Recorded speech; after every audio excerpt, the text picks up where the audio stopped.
మీ పిల్లల బంగారు భవిష్యత్తు కోసం ఫ్యూచర్ స్పార్క్ ఇంటర్నేషనల్ స్కూల్లో జాయిన్ చేయండి. రాంప్రసాద్ గారు, ఎస్బీఐ ఫండ్స్లో మనం కొత్తగా వింటున్నది ఎస్ఐపి మిత్ర అని వింటున్నాము. సో ఈ ఎస్ఐపి మిత్ర అంటే ఏంటి? దీంట్లో ఎవరు ఇన్వెస్ట్ చేయొచ్చు? ఇది దేనికి యూస్ఫుల్ ఒకసారి చెప్తారా? ఎస్ఐపి మిత్ర ఇది రీసెంట్గా వచ్చిన ఎన్ఎఫ్ఓలో వాళ్ళు ఎక్కువగా ఇది బ్రోచర్లో ప్రింట్ చేసి మరీ పబ్లిష్ చేశారు ఎస్ఐపి మిత్ర. ఓకే, అయితే లెట్స్ నాట్ అంటే మనం ఒక ఎస్బీ ఒక బ్రాండ్గా ప్రమోట్ చేయదు, కానీ అసలు ఆ ఎస్ఐపి మిత్ర కాన్సెప్ట్ని అర్థం చేసుకుందాం. Okay, similar concept earlier ICICI mutual ఫండ్స్లో కూడా చెప్పారు.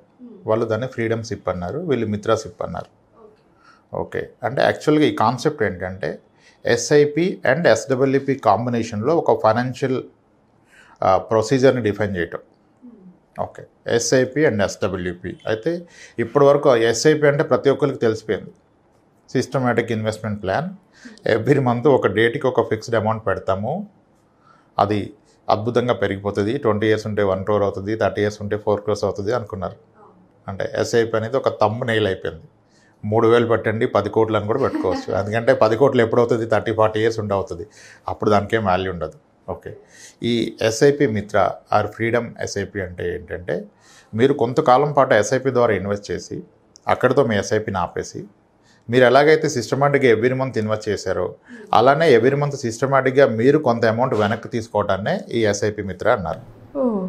ఎంత సిస్టమేటిక్గా అయితే మీరు మంత్లీ ఒక అమౌంట్ లెటర్స్ 10,000 ఇన్వెస్ట్ చేస్తూ పోతే మీరు సర్టన్ పీరియడ్ తర్వాత ఎస్ఐపిని ఆపి ఎవ్రీ మంత్ అలానే సిస్టమేటిక్గా అమౌంట్ వెనక్కి తీసుకోవడమే ఈ మిత్ర ఆర్ ఫ్రీడమ్. ఓకే, అంటే ఎలా ఉంటుంది 10 years ఇవి? ఎస్బీఐ వాళ్ళు ఇప్పుడు వీళ్ళు పబ్లిష్ చేసింది ఏంటంటే మీరు 8 years పాటు కనుక ఒక ఎస్ఐపి ఒక అమౌంట్ ఎక్స్ అమౌంట్ చేస్తే 8 years తర్వాత మీకు ఎవ్రీ మంత్ ఆ ఎక్స్ అమౌంట్ మీరు ఎస్డబ్ల్యూపి ద్వారా తీసుకోవచ్చు. అంటే ఎంత ఇన్వెస్ట్ చేస్తే అంత అమౌంట్ 8 years చేస్తే. అదే 10 years చేస్తే 1.5x, 12 years చేస్తే 2x, 15 years చేస్తే 3x అన్నారు. అంటే 10,000 రూపాయలు కనుక మీరు ఎస్ఐపి 8 ఏళ్ల పాటు చేస్తే అప్పుడు ఎస్ఐపి ఆపేసి అక్కడ నుంచి ఎవ్రీ మంత్ 10,000 రూపీస్ని మీరు లైఫ్ లాంగ్ తీసుకోవచ్చు అన్నారు. దానికి ఏమి లాక్ ఇన్ పెట్టలేదు. ఓకే, సిమిలర్లీ మీరు 12 years పెట్టినట్లయితే 2 times, 10 years అయితే 1.5 times, 15 years అయితే 3 times. అంటే ఈ 15 years దాన్ని తీసుకుందాం మనం ఎగ్జాంపుల్గా. అంటే ఇప్పుడు ఏమంటున్నారు, మీరు నెలకి 10,000 రూపాయలు ఎస్ఐపి పెట్టిన పక్షంలో 15 ఏళ్ల పాటు ఇది కంటిన్యూ చేస్తే అప్పుడు ఎస్ఐపి ఆపేసి ఎస్డబ్ల్యూపి ట్రిగ్గర్ చేసి మంత్లీ 30,000 తీసుకుని అంటున్నారు. అంటే గ్యారంటీ 30,000 ఎవ్రీ మంత్ పెన్షన్ లాగా తీసుకోమని చెప్తున్నారు, విచ్ ఈజ్ గుడ్ కదా. Which is very good. ఎందుకంటే ఇన్సూరెన్స్లో ఎన్నో ప్రొడక్ట్స్ వచ్చాయి ఇప్పుడు గ్యారంటీ రిటర్న్. ఎస్, అయితే థియరిటికల్లీ మనీ తీసుకోవడం పాసిబుల్, కానీ హౌ లాంగ్ అది వస్తుంది అంటే థియరిటికల్లీ పాసిబుల్ అని చెప్పకూడదు. కానీ looking at the past returns, okay, అది లైఫ్ లాంగ్ కాదు, జనరేషన్స్కి వచ్చేస్తుంది, ఎన్ని జనరేషన్స్కైనా వచ్చేస్తాయి. ఓకే, అయితే ఇది ఎలా పాసిబుల్ అంటే ఇప్పుడు టిపికల్గా మ్యూచువల్ ఫండ్స్ ఎస్ఐపి అంటే అందరు ఇప్పుడు 14-15 ఎస్ఐపి క్యాలిక్యులేటర్లు ఎంతెంతో పెట్టి క్యాలిక్యులేట్ చేస్తున్నారు. అవన్నీ వదిలేద్దాం, వెరీ కన్జర్వేటివ్ క్యాలిక్యులేషన్ చేద్దాం. ఒక వ్యక్తి నెలకి 10,000 రూపాయలు ఎస్ఐపి చేస్తున్నారు, 10,000 per month ఎస్ఐపి చేస్తున్నారు. ఓకే, సో ఇతను 15 ఏళ్ల పాటు చేశారు. Okay, 10,000 SIP for 15 years period చేసి అది కనుక ఒక 12% రిటర్న్ ఇస్తాయి. 12% is a conservative return in the diversified equity fund. It's an equity fund, something like flexi cap, multi cap fund అనుకోండి. 12% తీసుకోవచ్చు, ఎందుకంటే మనకి లార్జ్ క్యాప్ ఫండ్స్ కూడా 11% ఇచ్చాయి 15 years average return. So multi cap డెఫినెట్గా 12 వచ్చే అవకాశం మాత్రం ఉంది. Okay, in case 10,000 rupees per month ఎస్ఐపిని 15 years పాటు కనుక మీరు పెట్టగలిగినట్లయితే దాని వాల్యూ అట్ 15% గ్రో అయితే ఇంచుమించుగా 49.5 lakhs అవుతుంది. అంటే అరౌండ్ రౌండ్ ఫిగర్ 50 lakhs అనుకోండి. ఇప్పుడు ఏంటి, ఆ రోజు మీరు ఎస్ఐపి ఆపేశారు. ఎస్ఐపి ఆపేస్తే మీ మ్యూచువల్ ఫండ్ అకౌంట్లో 50 లక్షల రూపాయలు జమ కూడింది. మీరు రిడెంప్షన్ కొడితే 50 లక్షలు మీ అకౌంట్కి వస్తాయి. ఇప్పుడు వీళ్ళు చెప్తున్న కాన్సెప్ట్ ఏంటి, అప్పుడు మీరు ఆ అమౌంట్ తీసుకోవద్దు, దాన్ని అలాగే ఉంచి దాని నుంచి నెలకి 30,000 రూపాయలు ఎస్డబ్ల్యూపి ట్రిగ్గర్ చేయండి అంటున్నాడు. ఎస్డబ్ల్యూపి అంటే systematic withdrawal plan. Systematic withdrawal అంటే మనం ఎవ్రీ మంత్ వెళ్ళి విత్డ్రా చేయకుండా ఫస్ట్ ఆఫ్ ఆల్ మ్యూచువల్ ఫండ్ని మీరు ఎప్పుడైనా ఎంతైనా విత్డ్రా చేసుకోవచ్చు. అలా మీరు చేయకుండా సిస్టమేటిక్గా ఒక రిక్వెస్ట్ ఇవ్వండి, ఎవ్రీ మంత్ 30,000 ఇవ్వండి నాకు ఎవ్రీ మంత్ ఫస్ట్ కానీ. సో దట్ ఎవ్రీ మంత్ ఫస్ట్కి 30,000 ఇస్తాడు. 30,000 ఎలా ఇస్తాడు, అక్కడ యూనిట్స్లో 30,000 వర్త్ యూనిట్స్ అమ్మిస్తాడు. ఇక్కడ ఫస్ట్ ప్రికాషన్ ఏంటంటే మీరు ఎస్ఐపి చేస్తున్న టైంలో మీరు పెట్టేది ప్యూర్ ఈక్విటీ ఫండ్. ఎస్ఐపికి ఎప్పుడు most volatile, most aggressive pure equity ఫండే కరెక్ట్. ఎప్పుడు మీరు 15 ఇయర్స్ ఉంటాయి. మార్కెట్ వాలటైల్ ఉండి అప్ అండ్ డౌన్ ఉంటేనే మీకు ఎస్ఐపిలో 12-13% వస్తాయి. మార్కెట్లో ఎటువంటి బ్యాడ్ ఈవెంట్ జరగకుండా, డౌన్ఫాల్ లేకుండా కన్సిస్టెంట్గా ఎలా వెళ్ళిందంటే మీకు 10% రిటర్న్ రాదు ఈక్విటీలో. ఈక్విటీలో ఎస్ఐపి ద్వారా ఎందుకు ఎక్కువ రిటర్న్ వస్తుందంటే మార్కెట్ వాలటైలిటీ వలన వస్తుంది. సో మీరు 15 ఇయర్స్ పాటు ఉన్నప్పుడు diversified equity fund something like flexi క్యాప్లో ఉన్నప్పుడు 12% వస్తుంది. కానీ మీకు 50 లక్షల రూపాయలు వచ్చాక మీరు డైవర్సిఫైడ్ ఈక్విటీ ఫండ్లో అప్పుడు అది లంసం అయిపోయింది కదా, ఉంటే మాత్రం మీకు వాలటైలిటీ ఎక్కువ ఉంటుంది. మార్కెట్ 20% పడిపోతే 50 లక్షల్లో 20% వెళ్ళిపోతుంది, 10 lakhs.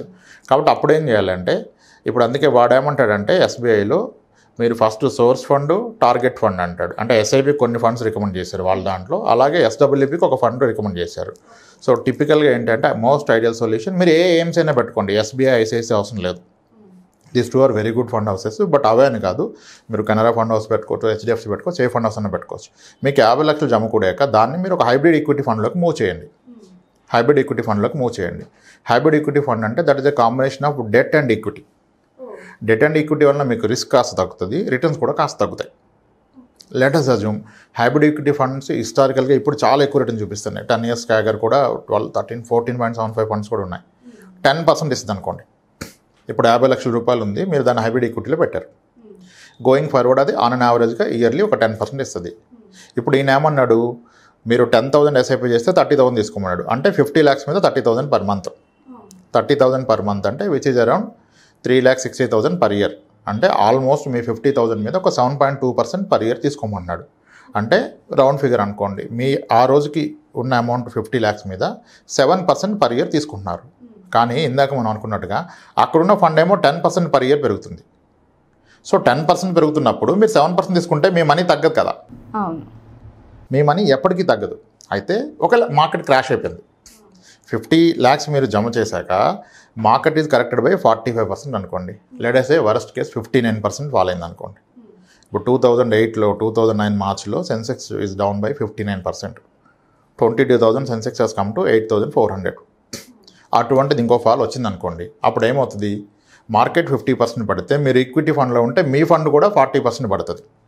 కానీ మీరు హైబ్రిడ్ ఫండ్లో ఉన్నారు, హైబ్రిడ్ ఈక్విటీ ఫండ్లో. సో ఇది ప్రాబబ్లీ ఒక 25% పడుతుంది. ఓకే 20 or 25, 30 పడుతుంది. 30 పడితే ఏమవుతుంది, మీ 50 lakhs కాస్త తగ్గి 35 lakhs అవుతుంది. అయినా మీకేం అవసరం లేదు, ఆ మనీతో మీకు పని లేదు. మీకు కావాల్సిన నెలకు 30,000 కదా, మీకు 35 lakhs నెలకు 30,000 తీసుకోవచ్చు కదా రిడెంప్షన్ చేసి. అయితే అంత మార్కెట్ పడితే మార్కెట్ అక్కడ ఉంటుందా? 2009 మార్చ్లో ఫాల్ పడితే 2011 కల్లా మళ్ళీ సెన్సెక్స్ వెంట 26,000. సో కాబట్టి మీరు పెన్షనర్ కదా, మీరు మంత్లీ డబ్బులు తీసుకున్నప్పుడు మార్కెట్ పడితే కూడా మీకేం ఇబ్బంది లేదు. మీరు అనుకున్న SWP is like A guaranteed income. Every month మీకు 30,000 వస్తుంది. ప్రాబబ్లీ నెక్స్ట్ 1.5 yearలో 2 yearsలో మళ్ళీ మీ 35 lakhs 50 lakhs అవుతుంది. కానీ మీరు ఒక 10 years కంటిన్యూ అయితే hybrid equity fund on average 10% ఇచ్చేస్తుంది. అది 10 ఇచ్చినప్పుడు మీరు 7 తీసుకుంటే మీ క్యాపిటల్ తగ్గే అవకాశమే లేదు. ఇన్ఫ్యాక్ట్ మీ క్యాపిటల్ కూడా మళ్ళీ 15 yearsకి డబుల్ అయిపోద్ది.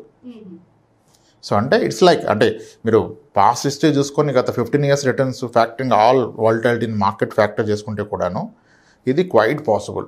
10,000 రూపాయలు నెలకి ఎస్ఐపి 15 ఏళ్ల పాటు పెడితే అక్కడ నుంచి ఎవ్రీ మంత్ 30,000 లైఫ్ టైం వచ్చేస్తాయి. సో అయితే 10,000, 30,000 బాగుంది కదా రైమింగ్ అని పెట్టకూడదు. అసలు ఇప్పుడు 45 ఏళ్ళ వయసులో ఉన్న వ్యక్తి ఉన్నాడు, 60 ఏళ్ళకి రిటైర్మెంట్, దీని మీద డిపెండ్ అవుదామంటే ఫస్ట్ నెలకి 30,000 సరిపోద్ది ఆయనకి ఖర్చు. ఆయనకి ఇప్పుడే 30,000 అయితే 60 ఏళ్ళు వచ్చాక 30,000 అవుతుంది కదా, 60,000 అవుతుంది కదా.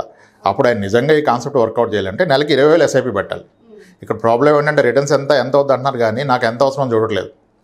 ఖచ్చితంగా ఆయనకి 60,000 కావాలంటే 20,000 ఎస్ఐపి పెట్టాలి, 15 ఏళ్ళు టైం ఉంటాయి. ఓకే, ఇలా పర్పస్ని ఐడెంటిఫై చేసుకొని as a concept it will work out. కానీ amount may not work out for you. మీరు ఐడెంటిఫై చేసుకోవాలి మీకు ఎంత కావాలో. This a very good concept SIP SWP concept.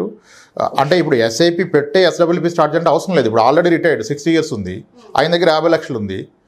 ఇంకా ఆయన ఇప్పుడు కొత్తగా ఎస్ఐపి పెట్టారు కదా, డైరెక్ట్గా 50 లక్షలు తీసుకొచ్చి ఎస్డబ్ల్యూపీ స్టార్ట్ చేసుకొని నెలకు 30,000 తీసేసుకోవచ్చు. ఓకే, అంటే మనం పే చేయకుండా ఉన్న దాంతోనే. ఇప్పుడు మీ దగ్గర డబ్బులు లేవు కాబట్టి మీరు ముందు జమ చేసుకొని తర్వాత ఈ ప్రాసెస్కి వచ్చారు. మీ దగ్గర ఆల్రెడీ డబ్బులు ఉన్నాయి, అప్పుడు ఇంకా ఎస్ఐపి ఎందుకు, ఆ మనీ పెట్టి ఎస్డబ్ల్యూపీ తీసుకోవచ్చు. ఇప్పుడు ఈ కాన్సెప్ట్లో నేను పర్సనల్గా ఒక 60 clients ఉన్నారు నాకు, 60 years అండ్ అబోవ్ ఉండి ఎస్డబ్ల్యూపీ ద్వారా మంత్లీ ఇన్కమ్, గ్యారంటీ ఇన్కమ్ తీసుకుంటున్న వాళ్ళు. మన దగ్గర 86 years ఓల్డ్ క్లయింట్ ఉన్నారు, 82 ఉన్నారు, 76, 68 చాలామంది క్లయింట్స్ ఉన్నారు. This is a perfect solution for them. అందరూ ఇన్వెస్ట్ చేయొచ్చు అంటారా? ఎవరైనా చేసుకోవచ్చు, ఏ ఏజ్ గ్రూప్ అయినా చేసుకోవచ్చు. అండ్ దీనికి నామినీస్ ఉంటారు. నా తర్వాత ఏమవుద్ది మనీ అంటే ప్రాబ్లమే లేదు. You can have multiple nominees, వాళ్ళకి పాస్ అని అవుతుంది. మీరు ఉన్నంతకాలం మీరు ఎవరి మీద ఆధారపడకుండా ఒక పెన్షనర్ లాగా. ఇప్పుడు గవర్నమెంట్ ఎంప్లాయీ రిటైర్డ్ అయితే ఆయనకి పెన్షన్ ఉంది, సో ఆయన ఎవరి మీద డిపెండెంట్ కాదు. ఒక ప్రైవేట్ ఎంప్లాయీ రిటైర్ అయితే అప్పుడు వాళ్ళకి ఇదొక సొల్యూషన్. ఇదొక అద్భుతమైన కాన్సెప్ట్ అండి, దీన్ని అందరూ వాడుకోవచ్చు. ఓకే రాంప్రసాద్ గారు, మరి టెన్యూర్ అనేది 8 to 15 years అంతవరకు ఉంటుందా? ఎటువంటి టెన్యూర్ ఇక్కడ కాంప్లికేషన్ లేదు. వాళ్ళు ఐడియల్గా ఒక సినారియో చెప్పారు. మీరు ఎన్ని ఇయర్స్ అయినా పెట్టుకోవచ్చు. 8 years పెట్టుకుంటారా, 10 years, 12, 15, 20 years, ఎంతవరకు మేము కట్టగలుగుతామో. ఎస్, మీకు అంటే మీ అవసరాన్ని బట్టి మీరు కట్టగలగడం వేరు, మీ అవసరం వేరు. అంటే ఇప్పుడు ఒక 10 years అనుకుంటారు, మరి 8 years తోనే ఆపేస్తారు. చేసుకోవచ్చు, 8 months తర్వాత కూడా ఆపుకోవచ్చు, 8 days తర్వాత కూడా ఆపుకోవచ్చు. కానీ ఆపితే మీరు కట్టింది ఎంతో లేదు కదా, దాని మీద మీకు ఇంత రాదు కదా. వాళ్ళందరికీ అర్థమవడం కొరకు 8 years అయితేనేమో 10x పెడితే x అమౌంట్ వస్తుంది 8 years, 10 years అయితే 1.5x, 12 years అయితే 2x అన్నారు. కానీ వీటన్నిటికన్నా ప్రాక్టికల్ వే అయితే 15 yearsలో 3x ఈజ్ మోర్ ప్రాక్టికల్, ఎంత మార్కెట్ వాలటైల్ ఉన్నా. సో 15 years పాటు మీరు పెట్టిన దానికి 3 రెట్లు మీకు ఎవ్రీ మంత్ ఇన్కమ్ అయిపోతుంది. సో అద్భుతంగా వర్కౌట్ అవుతుంది, ఎవరైనా కన్సిడర్ చేయొచ్చు, తీసుకోవచ్చు. Thank you. Right, thanks. Suman టీవీలో మీ పర్సనల్ అండ్ బిజినెస్ ప్రమోషన్స్ కోసం కింది నెంబర్కి కాంటాక్ట్ చేయండి.